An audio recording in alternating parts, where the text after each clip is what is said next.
Yo, what's going on, ladies and gents? My name is Arbuckle. Welcome back to another video. Today I wanted to share with you guys some tips and tricks for winning more solo games in Fortnite Battle Royale. I know everyone's always trying to get as many victory royales as possible, especially now with Season 6 just dropping. Everybody's back on their Fortnite grind.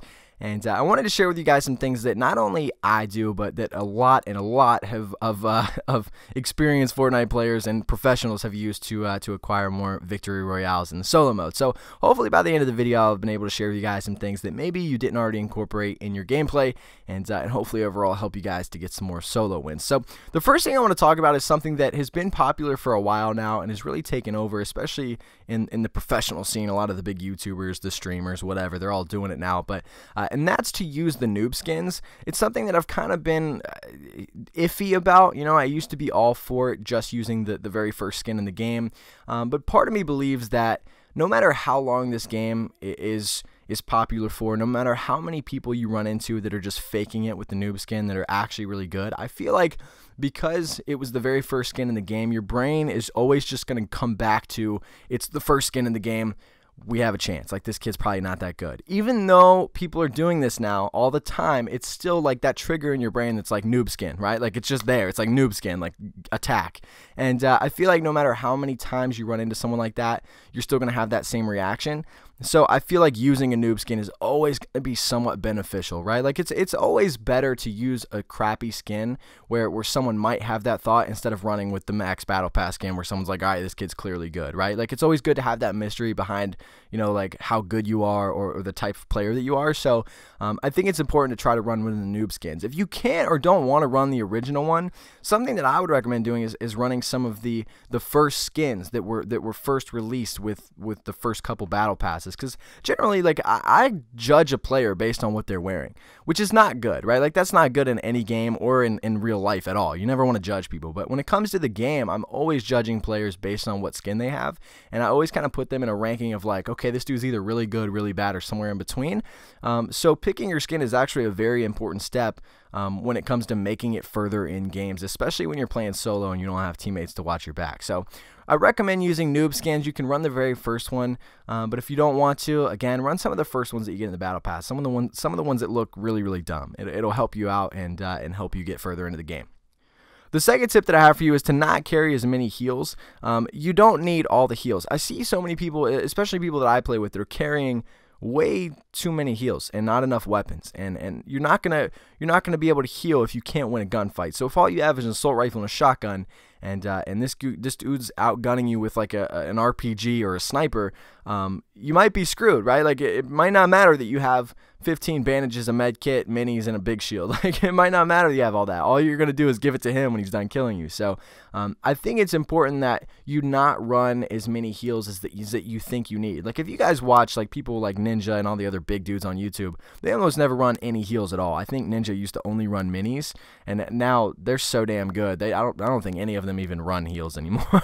They never die, so they don't ever need it. But I would always recommend just having one thing. I've started to go back to having two. I always like having some sort of shield slash med kit slash bandage, you know, like I always like having shield and actual health. But I think that if you have full health, and now with all the different things that are in the game, like the apples and the campfires, like at this point, I feel like you don't even need a med kit or bandages. I feel like if you just have some sort of shield where if you get hit real quick, maybe you build and you pop that shield real quick, you pretty much get your health back, and you have that extra slot so that you can carry a grenade launcher, a submachine gun, a sniper, whatever it is that you want to have. So I don't recommend running more heals than anything else, because I don't know, I just feel like so many people make that mistake, and all it does is end up benefiting the person that's going to kill you. So make sure that you have more guns, have a large variety of weapons to choose from. Don't worry about having a ridiculous amount of heals. The third tip that I have for you guys is to create first shot advantage multiple times during the same gunfight. This is probably the most important step of the whole video. I made a video based on this tip alone months and months and months ago, but people don't tend to take advantage of this, and the idea is that when you attack someone, when you get in a gunfight with someone, you want to create that first shot advantage as many times as you can. You don't want to just get in a one-on-one gunfight with no building, nothing going on, because then it's a 50-50 shot, and if he gets first shot, then it automatically puts you at like 80-20. So the idea is to create that first shot multiple times. So let's say, for example, you come up behind somebody, you shoot them a few times, and they start building. Okay, Don't push too hard. You start building, right? Put yourself in a position where you're going to get that first shot again. Don't give him an opportunity to build, jump up, and then get his first shot on you as you're running or trying to attack. You want to create first shot multiple times. That way you can conceal as much health as you possibly can without taking a few shots. I know a lot of people like to get aggressive, and they understand, like, okay, I can take 2 or 3 shots before it matters, right? Like, I can afford to risk getting hit a few times to finish this guy off. But you never want to put yourself in that position. You always want to try to get that first shot so that you never lose any health. And it's so important, especially in a build battle. What will happen, and you'll see it all the time with the professionals in build battles, where they'll all start building, going crazy, and they'll open up a window real quick in a wall, or open up the floor, take a shot, and then move. And that's like the goal. You don't want to just stand in the same spot. You want to get your hit marker. You want to take that guy out. You want to take some of his health, and then reset the play field, reset the battle. Now, granted, you don't want to give the dude enough time to go heal. You don't want to just run away, but you don't want to give that guy the opportunity to shoot back, right? So you want to create that first shot advantage as many times as you can before you end up winning the gunfight. The fourth tip that I have for you guys is to memorize different location strategies. So many people run the same strategy over and over again, and I tend to do this a lot just because it's fun, right? Like Retail Row is somewhere I always enjoy going, and all my friends enjoy going, so we pretty much go there every single game.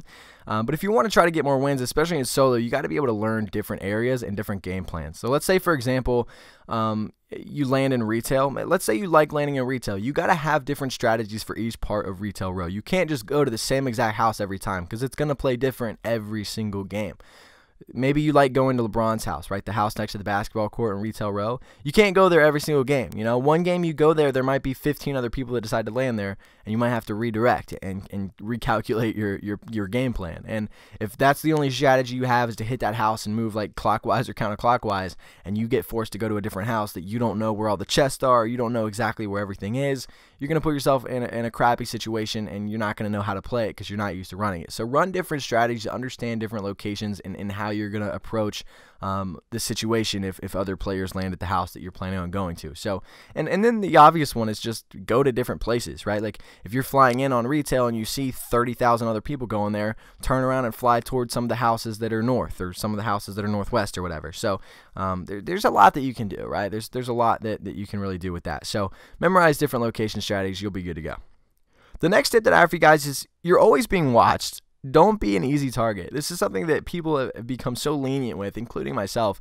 And that's when you're running around the map. If you guys remember, for those of you that have been on the game for a long time, like months and months and months ago, players used to only jump and zigzag when they ran. You would never, ever catch a player just running. They're always jumping and zigzagging. And now it's like people have become so accustomed to building that they're not even worried about jumping anymore. They just, like, as soon as they hear, they run with their building stuff open, and as soon as they hear the first shot, they're building the Taj Mahal, and they don't have to worry about it. So, and especially with all the new porta-forts that have been added into the game, you really don't have to worry about it anymore. But continue to make yourself a difficult target, because, you know, you never know. Someone might have a sniper, someone might be ready to just absolutely destroy you, and you don't want to risk taking all that damage just because you didn't want to jump or zigzag while you're running to the circle. So don't make yourself an easy target. Always run, always jump, and always zigzag. Don't just run obliviously.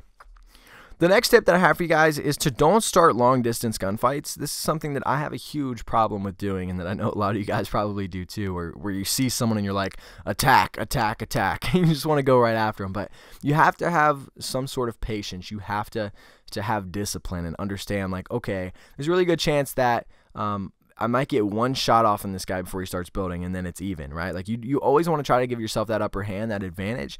And then you have to worry about other people. You're playing solo. There's 99 other players in the game. So, you know, you might get in this long distance gunfight with this dude, but at the same time, there might be 3 other guys around that are going to hear this long distance going on, come up behind you and take you out. And no one likes getting pinched. No one likes getting third party. So always just, you know, try to get as close as you can to create, you know, that upper hand. Give yourself that advantage, because if you especially if you start shooting at someone that's far away, if they're running to the circle and they're running away from you, why would you attack someone from long distance when they could literally just turn around, post up, and keep you from getting to the circle, and then you become the one having to attack them and push them? So you don't want to put yourself in a crappy situation like that. So yeah, don't start long distance gunfights. That's the tip.